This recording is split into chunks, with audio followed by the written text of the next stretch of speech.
ਸ਼੍ਰੀ ਗੁਰੂ ਤੇਗ ਬਹਾਦਰ ਸਾਹਿਬ ਜੀ ਦੇ 350ਵੇਂ ਸ਼ਹੀਦੀ ਦਿਵਸ ਤੇ ਪੰਜਾਬ ਸਰਕਾਰ ਸ਼੍ਰੀ ਅਨੰਦਪੁਰ ਸਾਹਿਬ ਨੂੰ ਇੱਕ ਜ਼ਿਲ੍ਹਾ ਬਣਾਉਣ ਦਾ ਐਲਾਨ ਕਰ ਸਕਦੀ ਹੈ।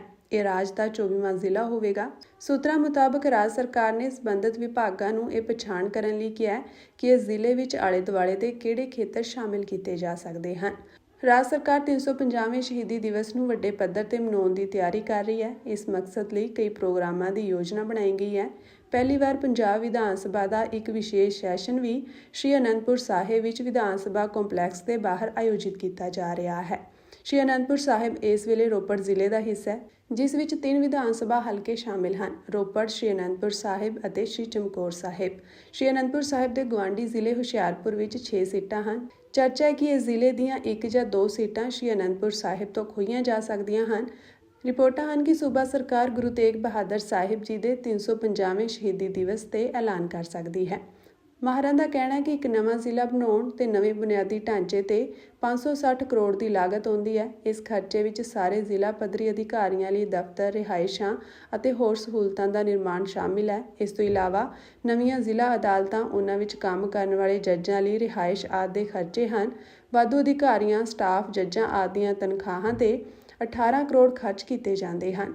ਅਜਿਹੇ ਹਾਲਾਤ ਵਿੱਚ ਪਹਿਲਾਂ ਹੀ ਗੰਭੀਰ ਵਿੱਤੀ ਸੰਕਟ ਨਾਲ ਜੂਝ ਰਹੀ ਪੰਜਾਬ ਸਰਕਾਰ ਲਈ ਇੰਨੇ ਵੱਡੇ ਵਾਧੂ ਖਰਚੇ ਨੂੰ ਸਹਿਣਾ ਮੁਸ਼ਕਿਲ ਹੋ ਜਾਵੇਗਾ। ਪਿਛਲੀ ਕਾਂਗਰਸ ਸਰਕਾਰ ਦੌਰਾਨ ਮਲੇਰਕੋਟਲਾ ਨੂੰ ਪੰਜਾਬ ਦਾ 23ਵਾਂ ਜ਼ਿਲ੍ਹਾ ਬਣਾਇਆ ਗਿਆ ਸੀ ਅਤੇ 2 ਵਿਧਾਨ ਸਭਾ ਸੀਟਾਂ ਮਲੇਰਕੋਟਲਾ ਅਤੇ ਅਮਰਗੜ੍ਹ ਇਸ ਵਿੱਚ ਸ਼ਾਮਿਲ ਕੀਤੀਆਂ ਗਈਆਂ ਸਨ।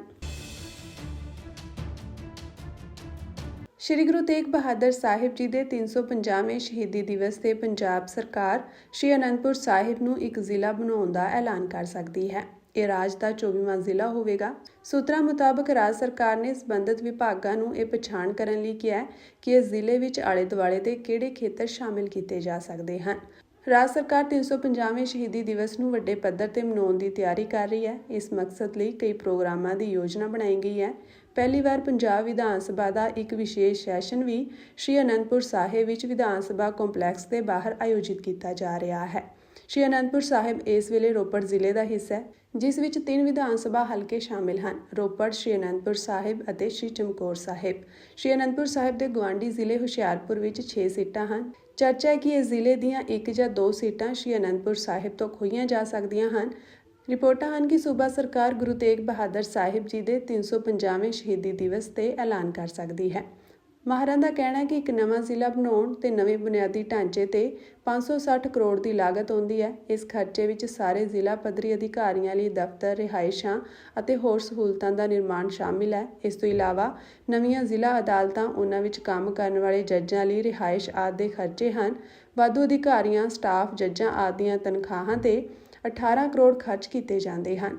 ਅਜਿਹੇ ਹਾਲਾਤ ਵਿੱਚ ਪਹਿਲਾਂ ਹੀ ਗੰਭੀਰ ਵਿੱਤੀ ਸੰਕਟ ਨਾਲ ਜੂਝ ਰਹੀ ਪੰਜਾਬ ਸਰਕਾਰ ਲਈ ਇੰਨੇ ਵੱਡੇ ਵਾਧੂ ਖਰਚੇ ਨੂੰ ਸਹਿਣਾ ਮੁਸ਼ਕਿਲ ਹੋ ਜਾਵੇਗਾ। ਪਿਛਲੀ ਕਾਂਗਰਸ ਸਰਕਾਰ ਦੌਰਾਨ ਮਲੇਰਕੋਟਲਾ ਨੂੰ ਪੰਜਾਬ ਦਾ 23ਵਾਂ ਜ਼ਿਲ੍ਹਾ ਬਣਾਇਆ ਗਿਆ ਸੀ ਅਤੇ 2 ਵਿਧਾਨ ਸਭਾ ਸੀਟਾਂ ਮਲੇਰਕੋਟਲਾ ਅਤੇ ਅਮਰਗੜ੍ਹ ਇਸ ਵਿੱਚ ਸ਼ਾਮਿਲ ਕੀਤੀਆਂ ਗਈਆਂ ਸਨ।